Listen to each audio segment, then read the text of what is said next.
Hi, everybody. Welcome to Life on Purpose. I'm your host, Greg Berg, and I'm very happy to have you with us today. It's been great to be back hosting these conversations since resuming the show last month, and I really hope that you find them helpful. A quick show note, if you like what you're hearing here, please check out the Life on Purpose website at lifeonpurposeshow.com, where you can find episode summaries, information about the show, links to past episodes, and much, much more. Now, my guest today, she's a love and relationship coach with a passion for serving insecurely attached adults who want to experience soul-deep intimacy in their romantic relationships. She has more than 14 years of clinical experience as a creative arts therapist and is the founder of creativeartstherapiesonline.com, an online school for continuing education for creative arts therapists and other an online school for continuing education for creative arts therapists and other mental health practitioners. She's held 2 directorial positions in community-based and day treatment settings and was a research outcomes coordinator for 4 years at the Amen Clinics, Inc., a brain research and diagnostic facility.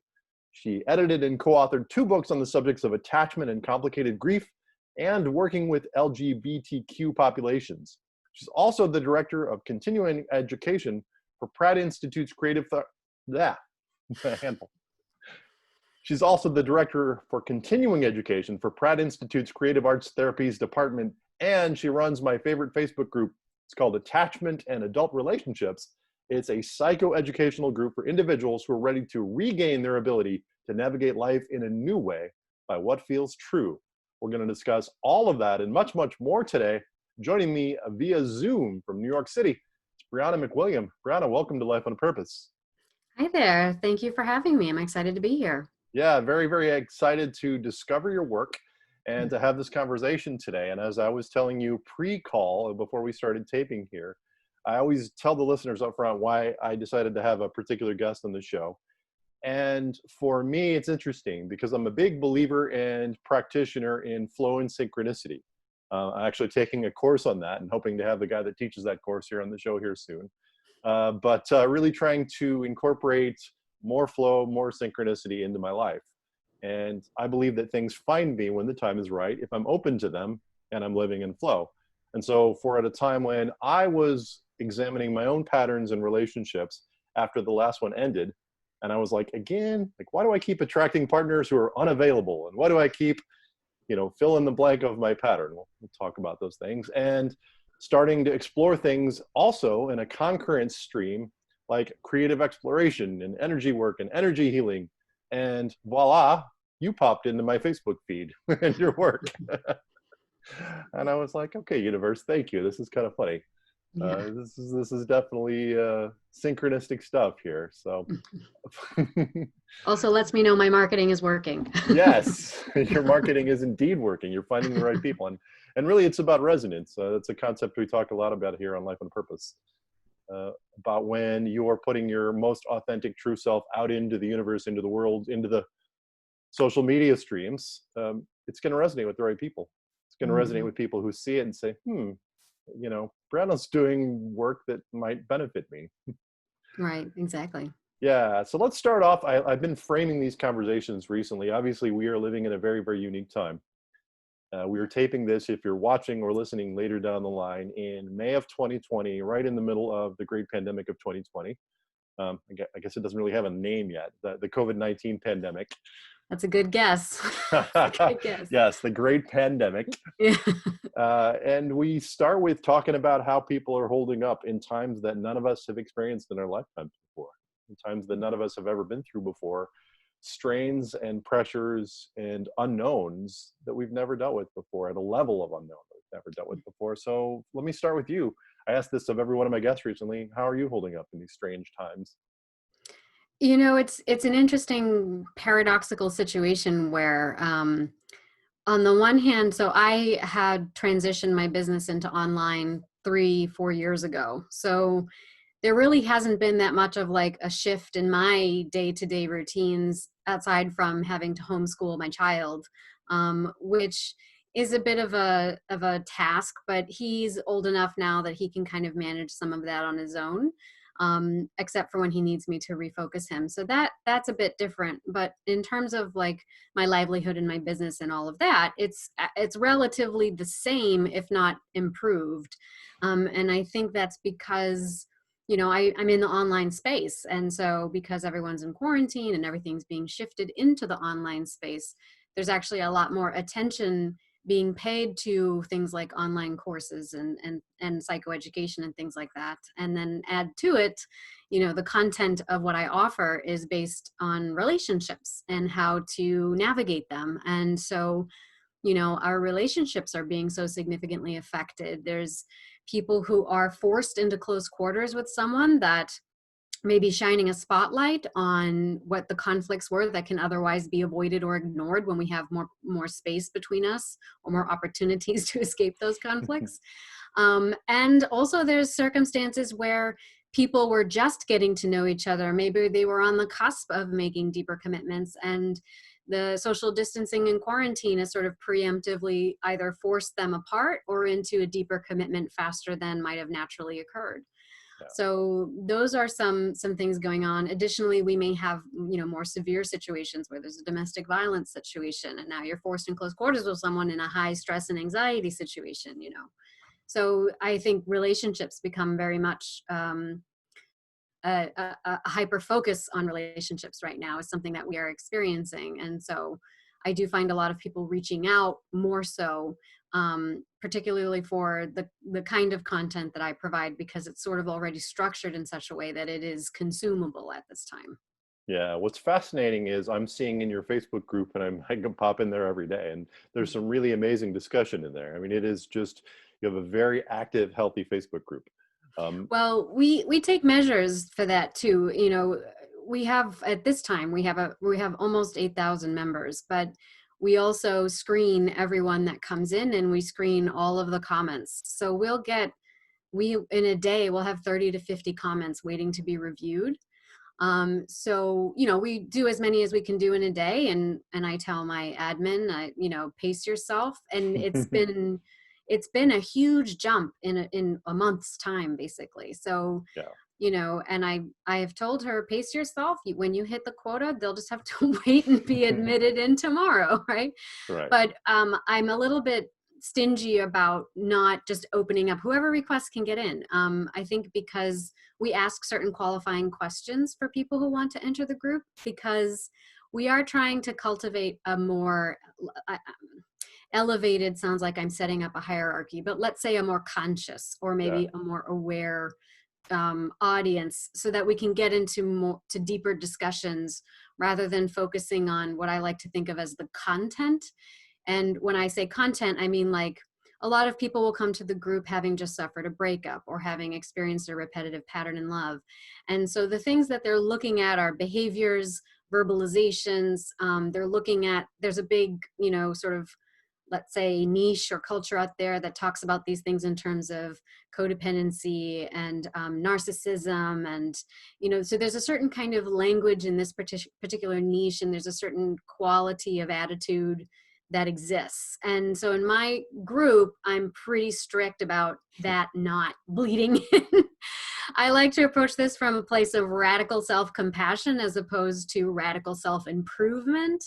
And there is a qualitative difference there. So the comments that we allow and the questions we ask are to kind of gauge, people's readiness to step into having that kind of a dialogue and openness. They don't have to be there already. They don't have to understand what I'm talking about necessarily. That's why they're there. That's why they're joining. But we do, like, we'll reject comments that are divisive, that describe people as, and attachment styles is my niche. We can talk more about what that is. Yeah, we are definitely going to go into that for sure. Yeah, but people will qualify people along some kind of categorical label and talk about them as if they're another species. And I don't find that to serve us as a community. So we'll reject comments like that, and we'll give a recommendation, comment is divisive, recommend revise as an opening question and statement, right? Yeah, absolutely. So there's a little and I've bit of seen education in that. Yeah, and I've seen that, and I've also seen some self-policing for the people in the community who are very, they're stepping in and saying, that's inappropriate. I think you should really consider the other viewpoint here. You should consider that. And so, the group will also keeps themselves in line. Yeah, too. sort of self-policing. But Briana, you mentioned the word conscious, and I love that word because That was the subtitle of my first podcast I did for a few years. It was called Radio Enzo: Tools and Inspiration for Conscious Living. And consciousness itself is something that it's a concept that we talk about a lot here on the show. And so just know that the audience here that is listening, it's the sort of topic that they're generally interested in. So, you're good here. You're good here in Life on Purpose. Well, we can dive deep then. We will dive deep, but you just mentioned something else I want to touch on, because you said that there's a difference between self-improvement and self-examination. Talk about that. What is the difference? So a lot of times when people come to either my Facebook group or my other online course offerings, or just wanting coaching or something like that, they usually will have, they've done all the work, right? They've read the self-help books. They are deep into self-improvement. They have learned that, okay, so they've learned how to recognize these were some of the patterns that were not serving me, and here are some things I could be doing that could possibly serve me down the line. And so, but usually what happens is there's a certain energetic momentum that is caught up that they are experiencing, and we first witness that momentum through external behaviors and attitudes, right? So then we say, okay, well, at first we interpret the shifts we need to make as being in our external behaviors and attitudes. So for example, the high-powered lawyer who spent the first decade of her life, working 16 to 18 hours a day, filling up her schedule with meetings and court appointments, decides quarter life crisis, you know what, this isn't working for me anymore. I have amassed enough money. I'm going to have a radical career change, and I'm going to become more spiritual, right? I'm going to hop on this new age bandwagon, and I'm going to become more spiritual. Okay. So now instead of filling up her calendar with meetings and court appointments, she fills it up with every yoga class within a 5-mile radius of her home, organic cooking classes, and, meditation retreats, right? And so she does this. Maybe relationships is something that has been an issue for her up until this point. Maybe she's really good at what she does professionally. She is productive. No one could say she doesn't have productivity down, right? But when it comes to relationships, she feels like her life's a mess, right? So I know I need to be more spiritual. I need to soften into my divine feminine. I have to do this. I have to do that. And so then there's this frenetic energy that continues and maybe even gains more momentum, because now she thinks she's got the quick fix solution. And that is, instead of meetings and court appointments, it should be meditation retreats and yoga, right? Right. And so now that goes on for another few years. And although she is making shifts, there are some shifts happening by virtue of the choices she's making. So maybe it doesn't take her a decade this time. Maybe it only takes her maybe 3 years. And she has a moment where she's pissed off because none of this doing the right thing has resulted in a spiritual epiphany or enlightenment. What the heck, right? I still don't have the love of my life. None of this is working. And so what we have to recognize there is that we're still operating under like an A to B model. So the self-improvement, self-help kind of idea is that I have to heal before I am worthy enough to call in the kind of relationship I want, before I am the change I want to see, right? And so we misattribute what it is that is what I'm going to call felt security. And I can define that a little more later. But what is the quote unquote best version of yourself, right? And so when I say I emphasize self-compassion above self-improvement, it's to emphasize that felt security and being your best self isn't about that you have to reach the fulfillment of your potential tomorrow in order to get all the things you ever wanted, because you're still ascribing to a happily ever after kind of mentality, right? It's still like an outcome oriented mentality. Whereas if you were to accept self-compassion, it is to say, okay, I am where I am right now. And this is in fact the best thing that could ever be happening to me right now. There is no therefore statement, right? There is no outcome. I'm living my outcome right now. And recognizing like, you don't listen to a song to wait for it to end. You don't dance a waltz hoping, waiting to stop dancing. You don't get on an amusement park ride to get off of it, right? So you're on it because you are experiencing a process. You are being expressive and inhabiting a kind of energy that feels vital, that feels good, that has its ups and downs, right? That requires us to learn how to balance in new situations. So part of it is reframing the understanding of how am I supposed to navigate my relationship so I can get what I want and I need and I have to have from this partner, because it's a misattribution of where that experience needs to be derived from. Do you know what I'm saying? Yeah. So for me, it's a shifting, a healing paradigm from, I work with a lot of people who struggle with anxiety, and so they have a tendency to think, well, if I wanted to be a more secure person, and anxiety is generated by certain kind of insecurity. So if I want to be a more secure person and reduce my anxiety, I notice that more secure people don't worry as much as I do. So I know when I worry less, I will be more secure, and then I'll finally get a secure partner. Right. And so then they may experience what I call a bird's eye view. So now they become increasingly aware of their anxiety, right? They become increasingly aware of when anxiety is compelling them in a certain direction. And that's great. That's like step one. Great. Now you have choices. And so sometimes people become very hyper aware of their own anxiety, and they're like, well, I'm going to suppress this and I'm not going to be anxious, because then they're going to notice I'm too needy and I'm going to come across as insecure, and they're going to see my insecurities, and that's going to push them away, and I'm going to feel like a burden. No, I'm fine. So someone asks you, are you fine? So, but I want to acknowledge step one. That's great, because now you see it, and now you get to make choices about it. And even if that's pushing it down, right? Even if that's stuffing it down, that's okay. But over time, you might realize that stuffing it down doesn't work either. And that's kind of like the lawyer who gets to year 3 of doing yoga and organic cooking, and she's still anxious as hell. And so stuffing it down doesn't work. Okay, so what's the next step? Well, the next step is realizing that it is not the worry that differentiates you from someone who's more secure. It's your relationship to your own worry. So is it okay to be a worrier? Is it okay to be, is it okay to let that move through you? Is it okay can you have a relationship to your worry? Is it possible that relationship is actually like the sand and the oyster around which you are intended to spin your pearl, and that becomes your purpose in this life? Yeah, that is really brilliant concept and so applicable. I'm a huge fan of the work of a guy named David R. Hawkins. I don't know if you're familiar with him. He wrote a book called Power versus Force, and a book that really changed my life was called Letting Go, The Pathway to Surrender.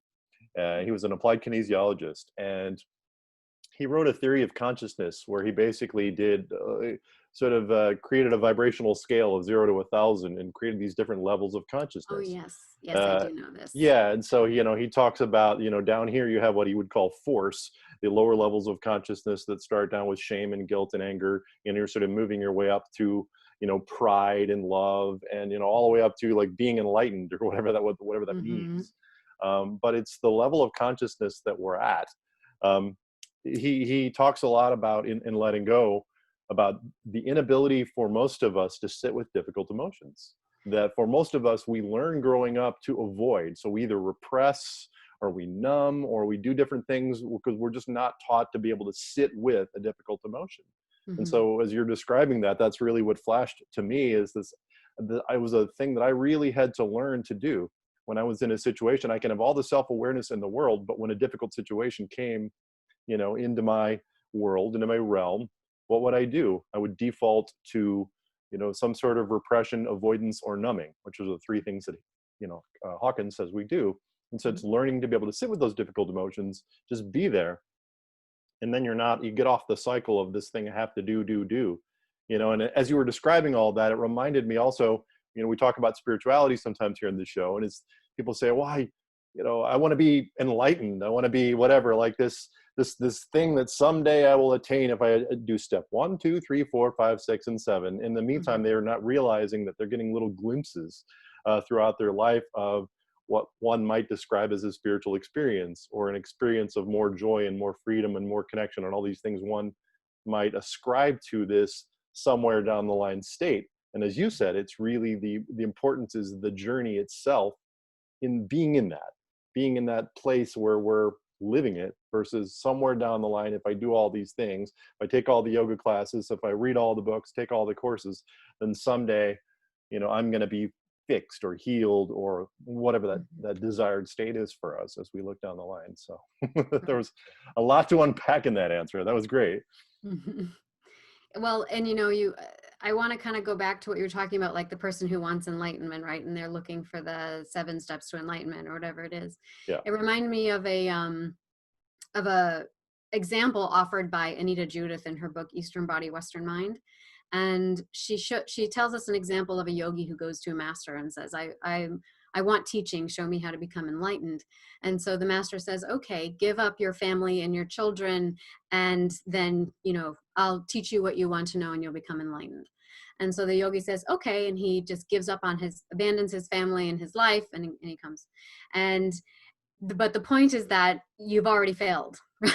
Because so what's happened is he has an attachment to the idea of what non-attachment looks like, right? He has, Yep. Hawkins talks about that too. In letting go, we'll have to let go of the idea of needing to, quote unquote, to let go.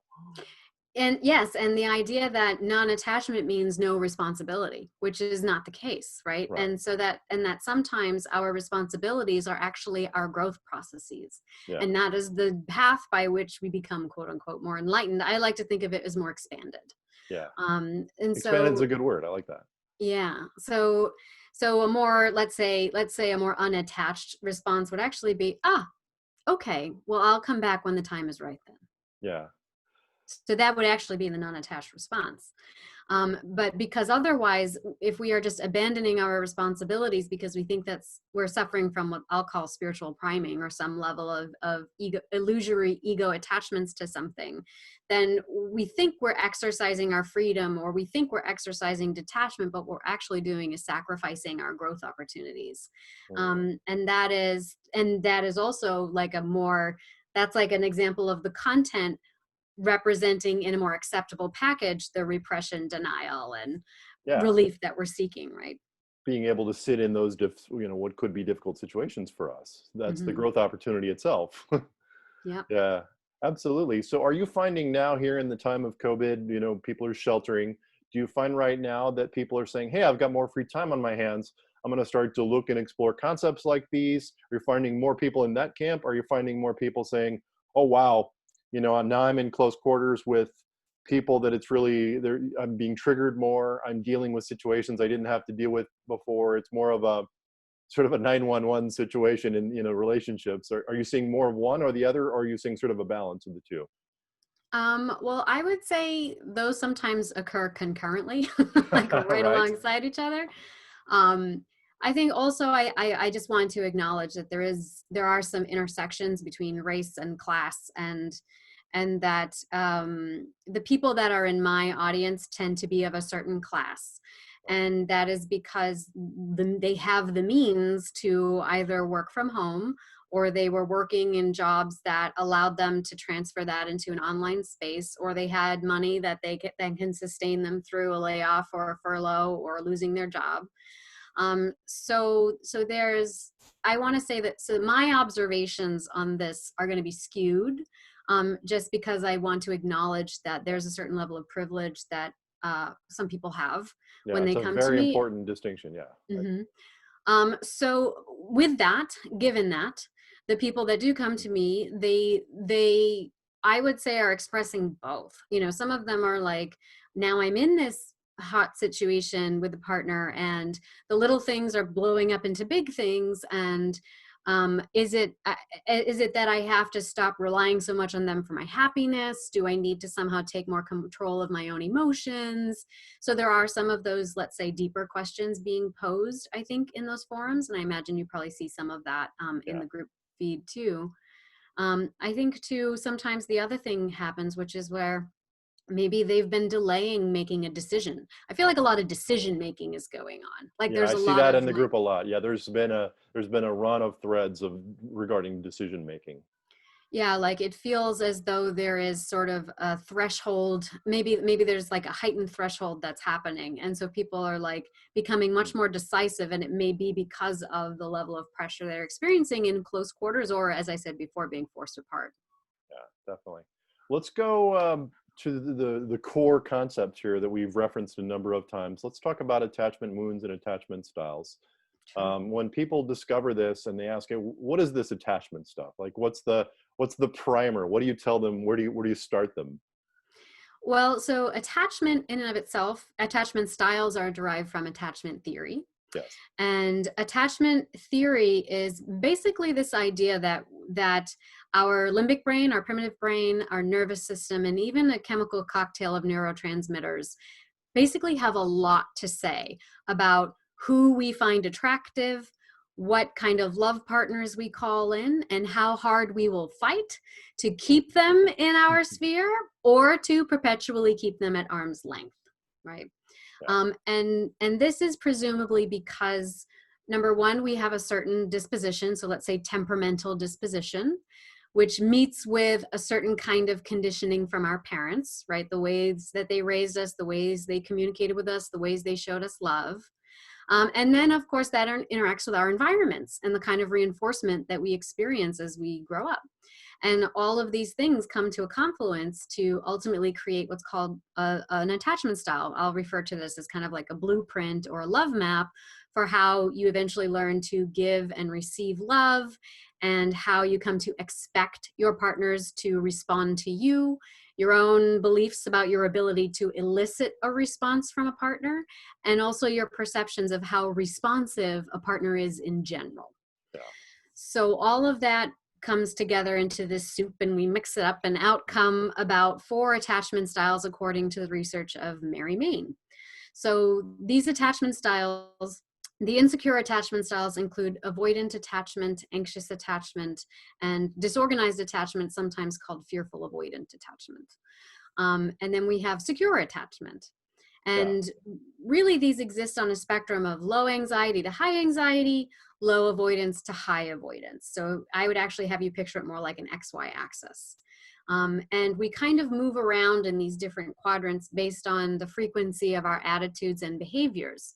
So you might have someone who qualifies as more avoidant, and I call avoidant individuals rolling stones because I think it's a lot more malleable concept to work with. Yes, And these I are, like your terms. I like how you've given each of the categories their own terms. I like yours better. well, it's all about what serves us, right? Right. So Rolling Stones tend to have put a premium on personal freedom in their relationships. They're more attracted to partners who also value their own personal freedom. They experience love through collaborative relationships, and they experience support through a sense of respect, as opposed to nurturance and understanding and all of that. Now, anxious individuals, whom I call open hearts, they tend to be more interested in being in a co-creative process with their partner. They love affection and closeness and emotional intimacy. They love, like, 8-hour conversations. They love the check-ins in the morning. They value more emotional support and connectedness. They're really into what we might think of as deep intimacy, right? They love that emotional sharing and physical contact and all of that. And they are more concerned with nurturance and support than they are necessarily with being in a collaborative relationship or quote unquote respected. And I point that out, not that they don't want to be respected, but they place a higher premium on being nurtured, supported, and understood. Now, being understood is important because these insecure attachment styles are at their basis self wounds. We don't feel like we've been recognized by our caregivers. We don't feel like we were really seen or understood by our parents or our partners, our love partners. So for the open heart, they get themselves into trouble because they think if they're seen and understood, then that's going to trump being respected. And so they wind up falling into relationships where they feel seen and understood, but they don't necessarily feel like they're being respected. And that's the attachment wound, right? And that's where we have to dig into that. The disorganized folks, or what's sometimes called fearful avoidant folks, these individuals experience sort of both extremes at a high volume. So they want closeness, but then they're also afraid of it. They draw a partner in, but then they're afraid that they're too messed up to really have a good relationship. So, and they're going to be left anyway. So in order to get some relief from anticipating the other shoe to drop, I'm going to leave them before they leave me. right? Or they'll do something to sabotage the relationship. I'm going to hurt them before they hurt me. And so they kind of wind up in these very on again, off again, push pull scenarios that feel uncomfortable. So love is deeply desired and wanted, but it's also experienced with a deep sense of threat. And that's because their relationships has bore that out in their life experience. That's what they've observed.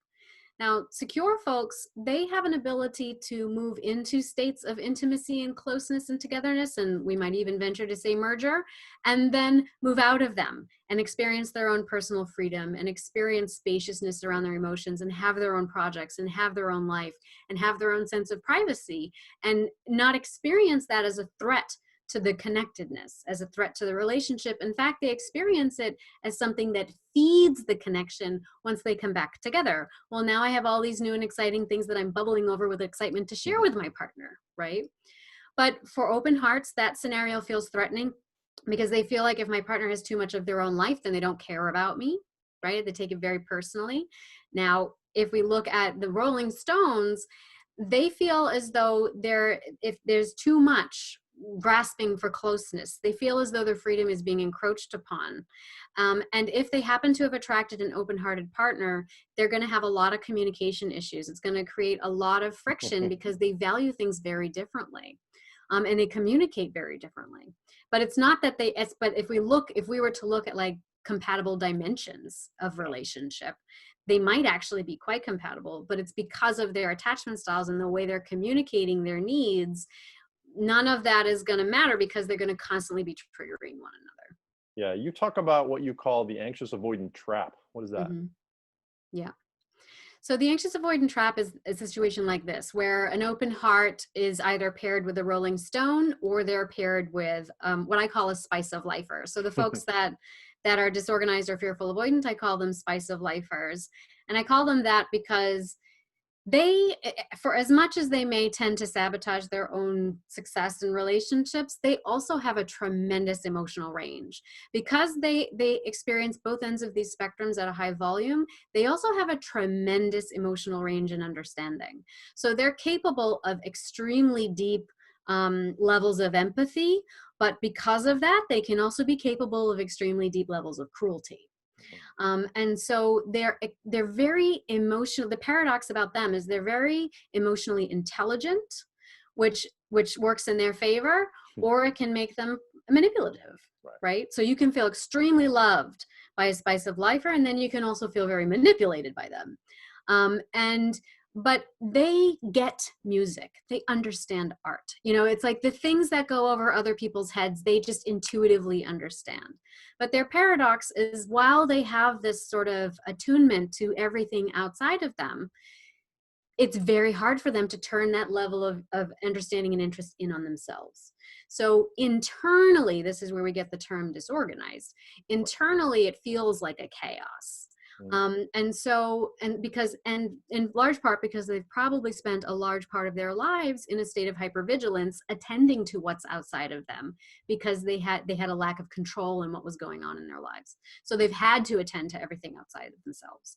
And so then in relationship, the challenge is to really show up in your fullest authentic self in a relationship. You have to know yourself, and you can only love someone to the degree that you know yourself.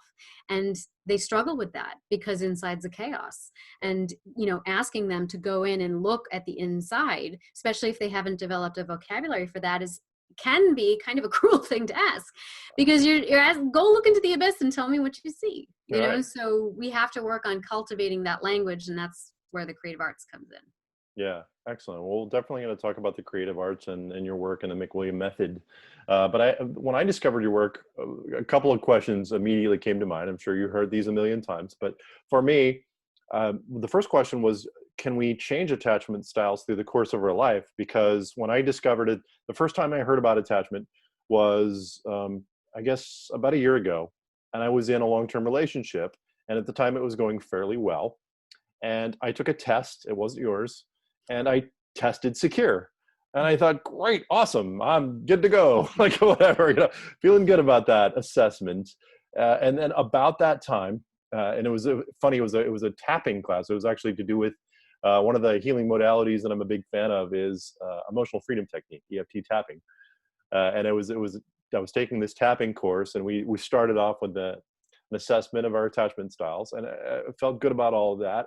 And then the relationship started to sour, and it was a long, drawn out end to the relationship. And then some traumatic things happened over the course of the next year.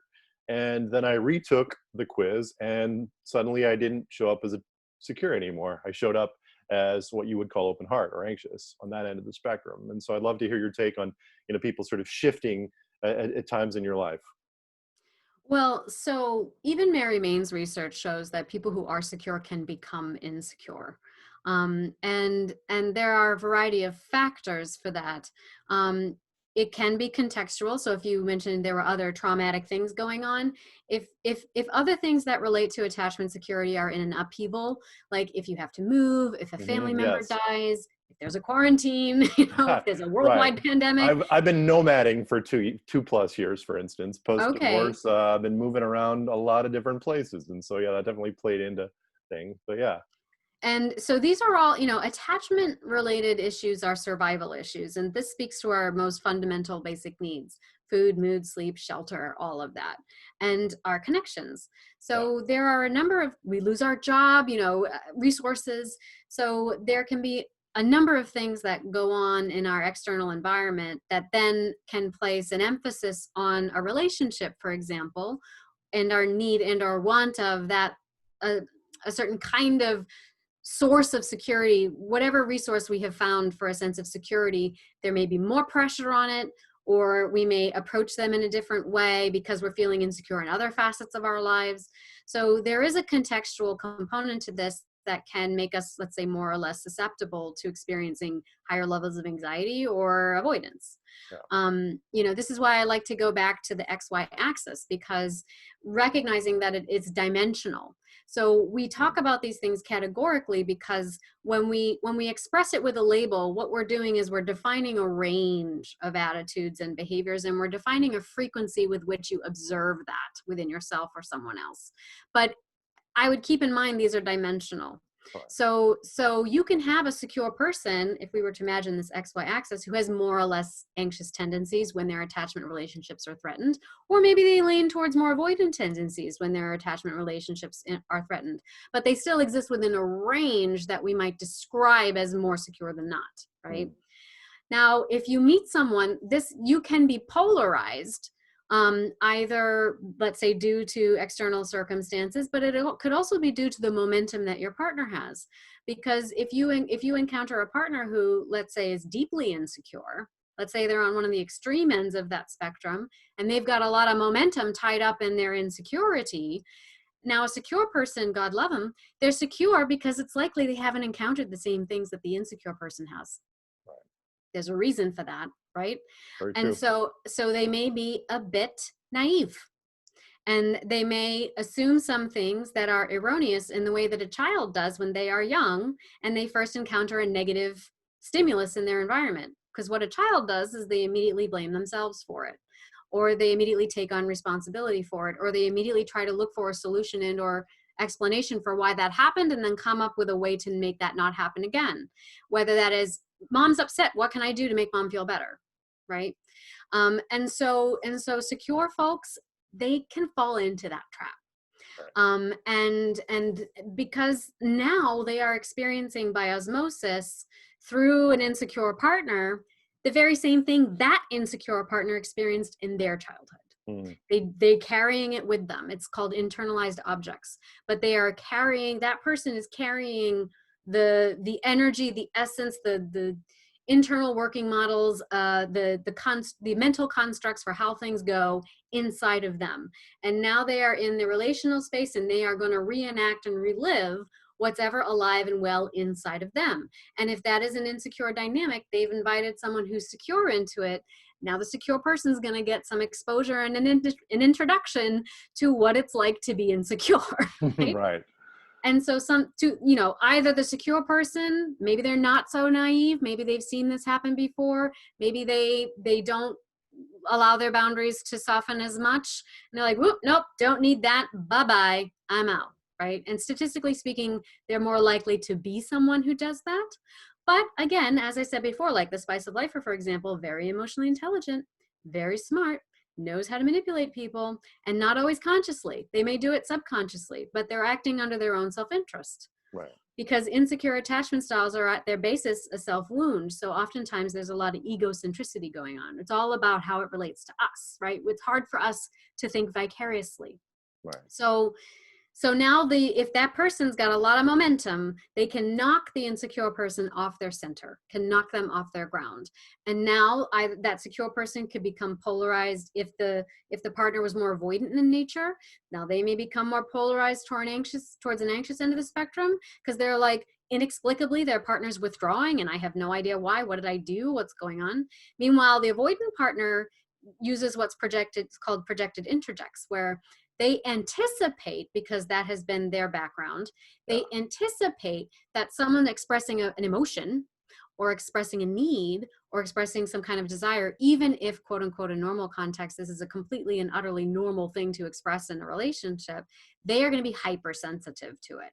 And they are going to anticipate that person, if I give this person a little bit, they're going to take a mile, right? I give them an inch, they'll take a mile. I'm not going to give them anything at all. And so now they withdraw.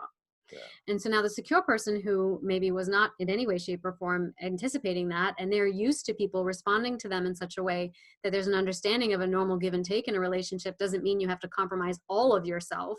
But because a rolling stone is used to compromise, meaning a complete self-abandonment or an expectation of complete self-abandonment, they're going to reject that altogether. And so now the secure person's like, what's going on? Right? And now they're anxious. Yeah. Same thing happens in the other direction. Let's say you have an anxious person with a secure person, and the anxious person, like, who were you with? What were you doing? Why won't you show me your phone? Why can't I have your passwords? Why didn't you respond to me in the first, you're at work all day, you get a text message while you're in a meeting, you'll answer it when you get off of work. Why didn't you answer my text message for 5 hours? Well, I was in a meeting all day. Is your job more important than me? Why aren't I your priority? Right? So now the secure person starts to feel more avoidant. Now they're like, wow, I like to have my own sense of privacy in my own space. And in fact, having my own space allows me to show up for you in the ways that I do. But if you're going to try and take that away from me, now I'm going to resist even more, because you're trying to exert like some irrational control over me. And it shows me that you don't trust me. And now I don't trust you. Yeah. Right.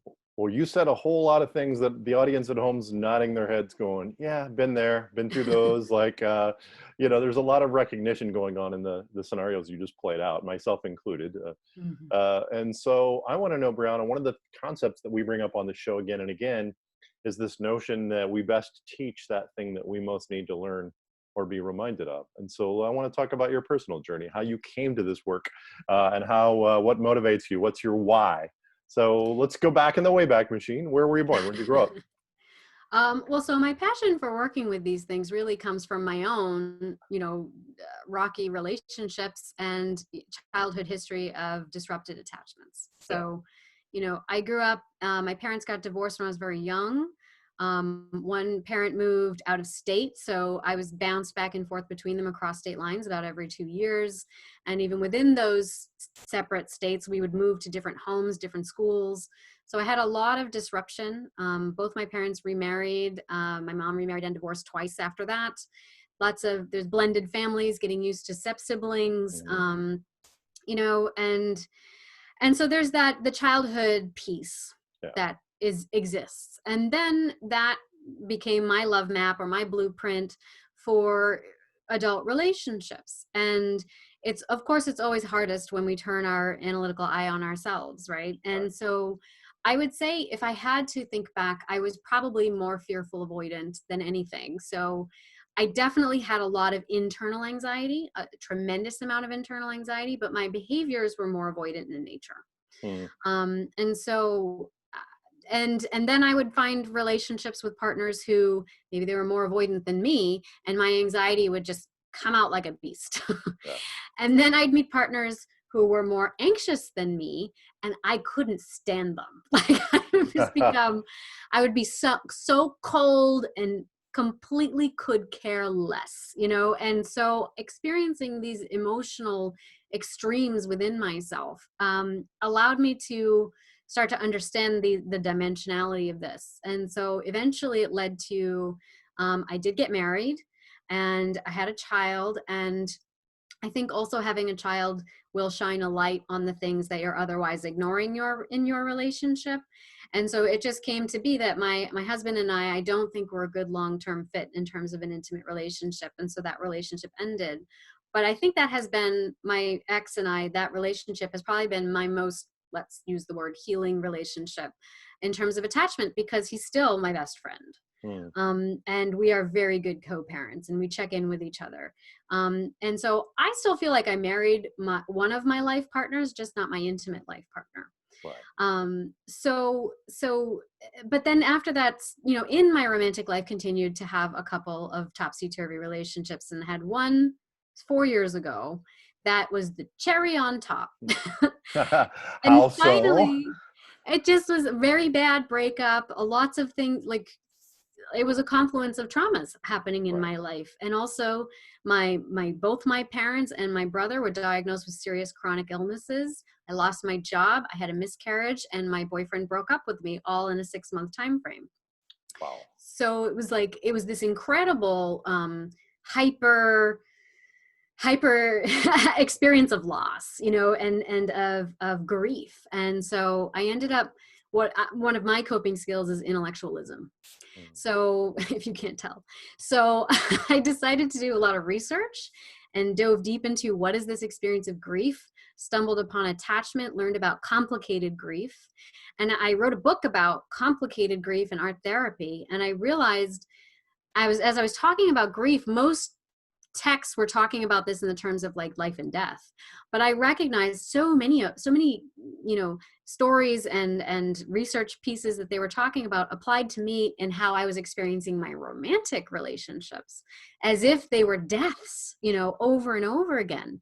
And that was when I realized, oh, there's a bigger picture here. Like, all these things are connected in a way that's not so different, the way that we're talking about them so categorically. They're actually all connected.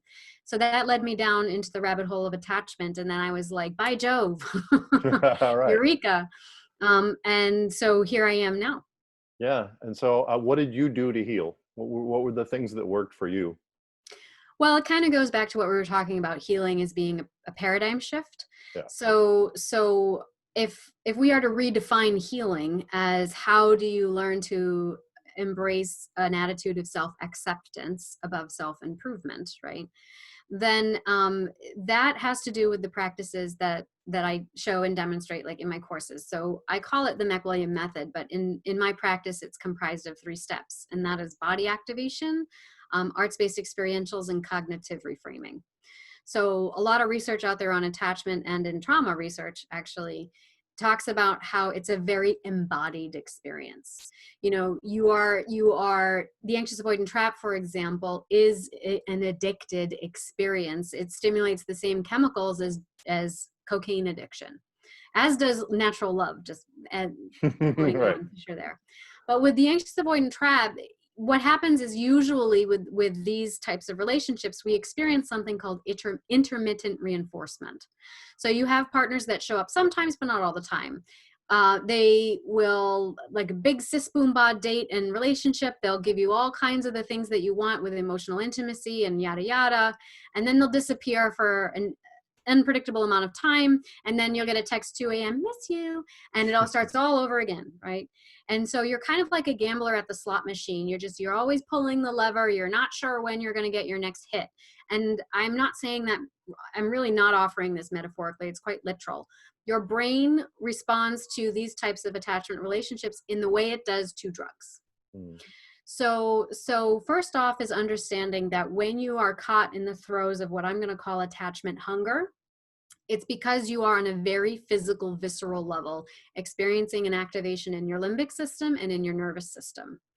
Now, if you're someone who has adopted a more anxious way of coping with things, then your system is stimulated in one way. If you've someone who's adopted a more avoidant method for coping with things, your system responds in another way. It's like a shutdown as opposed to a dysregulation, right?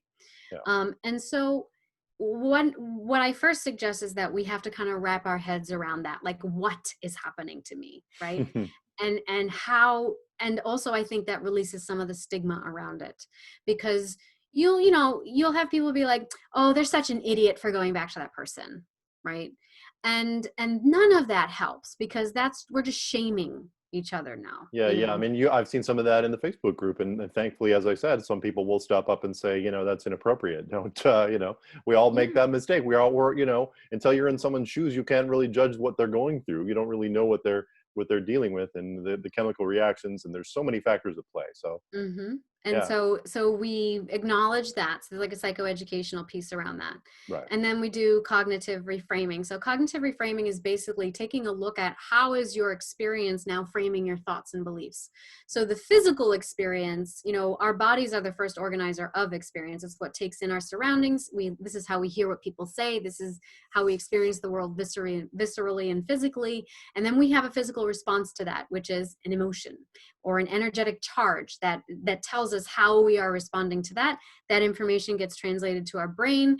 That energy gets translated into some information in our neocortex, and now we articulate something about what we think that feeling is, or what meaning we ascribe to it, or what context we observe and add to that, right? Yeah. So part of it is, it's a constant feedback loop between body and mind, body and mind, body and mind. And so usually I find tackling the mind part first is useful, because most people, when they're struggling with insecure attachment, their energy is like up to their head. Mm-hmm.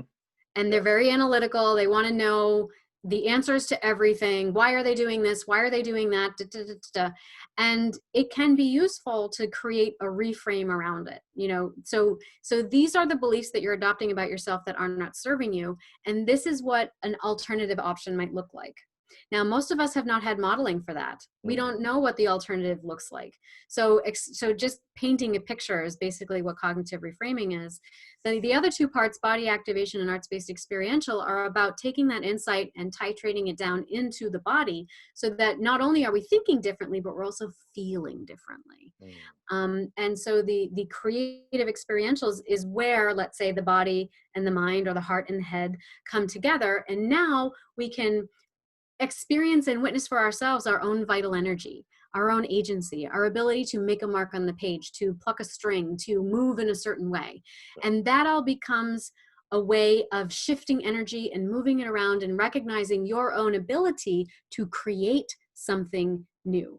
And that is what we are trying to affect, is you assuming authority of your own life to create the reality that you want to see and witness and experience, right? Yeah. Yeah, I love that. There's so many good things you said in there. We could have a whole nother hour. I love that.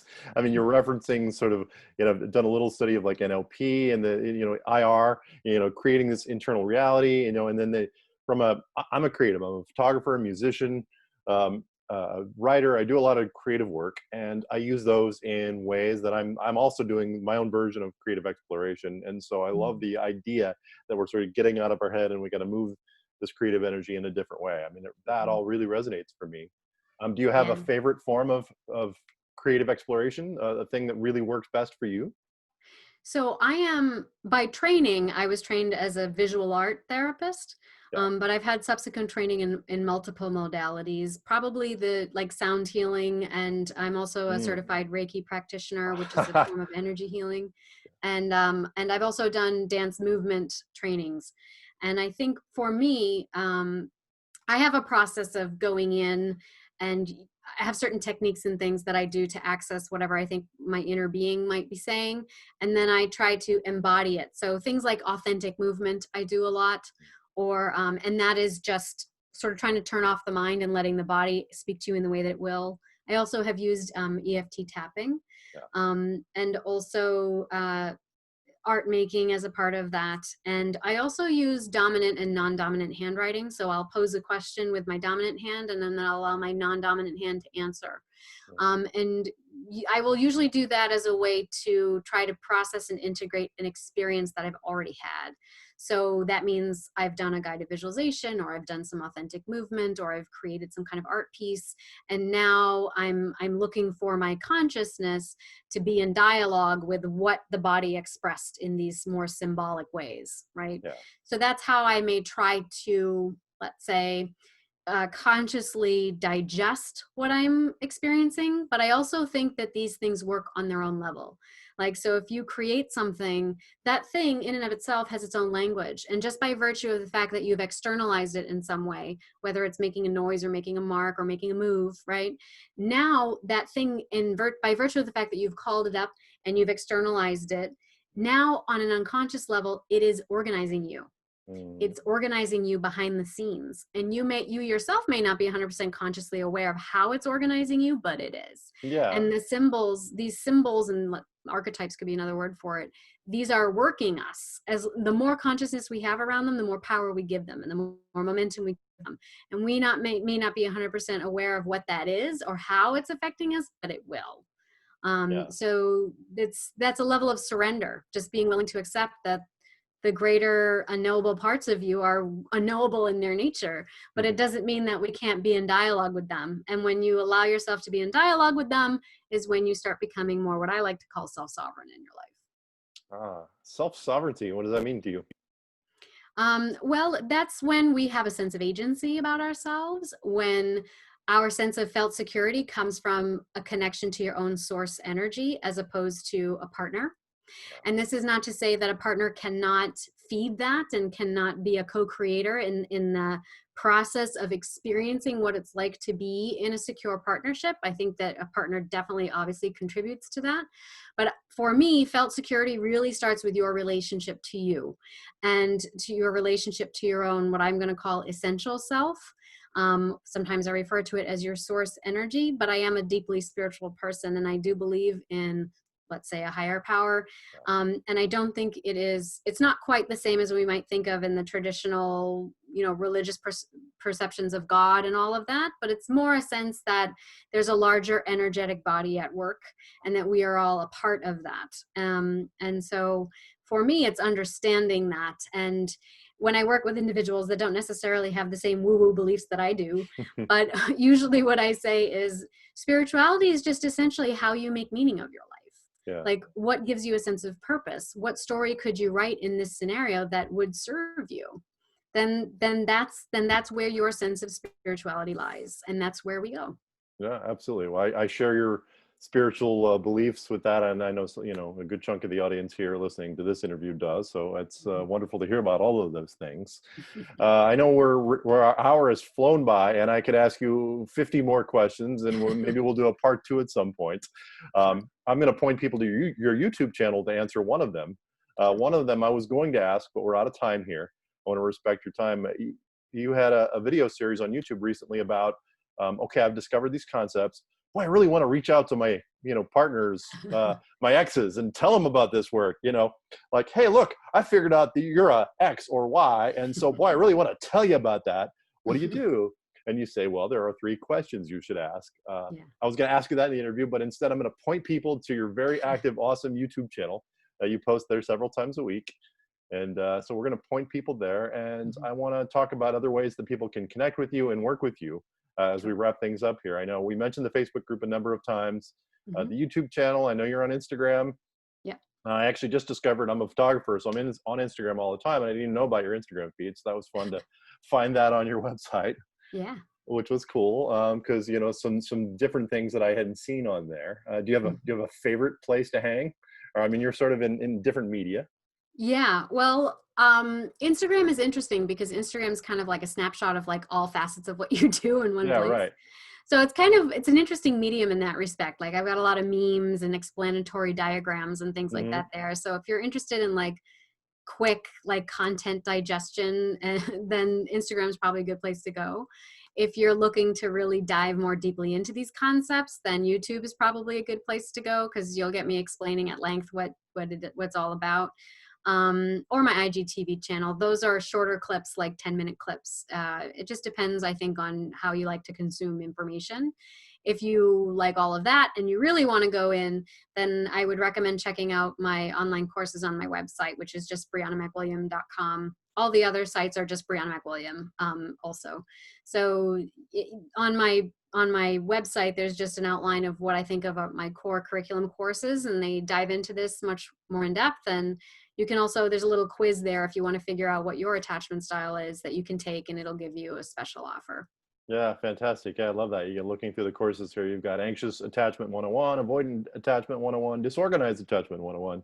Then you have Hmm. like an intermediate level, Healing Attachment Wounds and Relationship Rescue on Yes. there as well. So very cool. So definitely listeners, viewers, go check that out. And you have so much rich content, Briana, and I am so excited to have discovered your work and to continue to dive into that work and to participate in your very amazing community. I'm just so grateful to have found you and looking forward to the journey ahead. But I'm going to finish here with a question that I ask every one of my guests.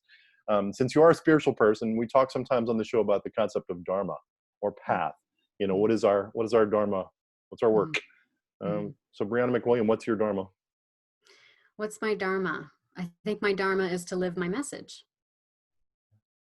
Live your message. That's it. Yeah, and that really gets back to this idea that we discussed earlier in the show. That we oftentimes, it is my belief that we best teach that thing that we most need to learn or be reminded of. I know, Yeah. and I'm doing that with this show. I'm doing that with a new website I'm going to be launching here that I've been working on that ties in all these seemingly disparate threads of my life. You're doing that with your work. I found that I've done 250 of these episodes, and every one of my guests, you could apply that concept to, Yeah. which was really beautiful. So, uh, great chatting today. I loved this Wonderful. discussion. You're a font of information, and I know the listeners are really going to enjoy this chat.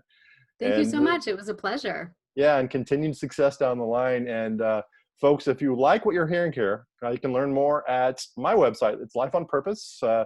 You can listen to the show there. You can listen to additional episodes. You can go back into the archives. It's lifeonpurposeshow.com. Plus, you can find us on iTunes, Apple Podcasts, Android, Google Podcasts, Spotify, the Stitcher Radio app, iHeartRadio, and all around the web. I'm your host, Greg Berg. Until next time, take care.